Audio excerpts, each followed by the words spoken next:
Ó, o nosso assunto dessa manhã com o Dr. Rogério é o seguinte: desde 2023, a Justiça Brasileira ela pode determinar a apreensão de carteira de habilitação, que é a carteira de motorista, e também passaporte de cidadãos que não cumprem decisões judiciais, como o pagamento de dívidas, por exemplo. Pois bem, nos últimos dias esse tema voltou aos noticiários por um motivo de que parlamentares do PT apresentaram uma notícia-crime contra o deputado federal Eduardo Bolsonaro, alegando que ele teria feito algumas coisas que atentassem aí contra a soberania do Brasil.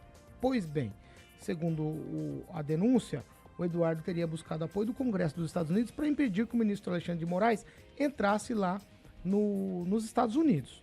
No entanto, a acusação não prosperou. O próprio ministro Moraes rejeitou o pedido, seguindo aí o parecer da Procuradoria-Geral da República, que afirmou não haver elementos mínimos que comprovem o envolvimento.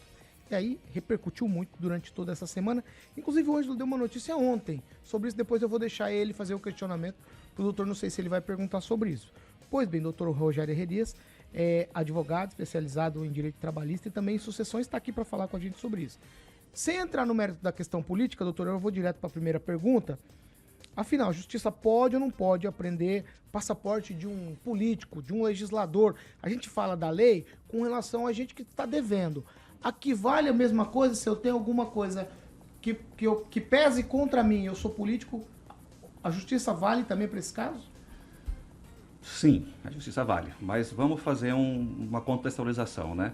O Brasil sempre foi, historicamente, o país do devo, não nego, pago quando puder, né? Então a verdade é essa. Então, ao longo de toda a história, né, sempre é muito difícil você conseguir expropriar um bem, né, vender um bem de alguém para pagar uma dívida. Tá? Então, assim, o judiciário sempre se abarrotou disso. Em 2015, quando teve uma grande alteração ali na legislação, no CPC, criou-se essa possibilidade de poder criar formas de incomodar o devedor para ele realmente pagar a dívida ou cumprir alguma decisão. Só que isso foi muito sutil, os juízes sempre tiveram muita cautela, alguns diziam que podia fazer, não podia, era constitucional ou não era, até que isso acabou chegando no STJ e no STF.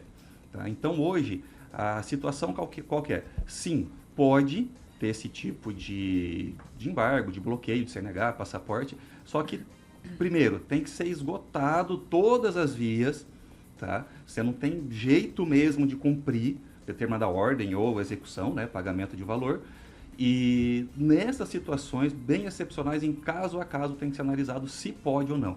Então isso é considerado uma conduta atípica do processo do juiz. Então é uma exceção que é o último caso, pode ser aplicado.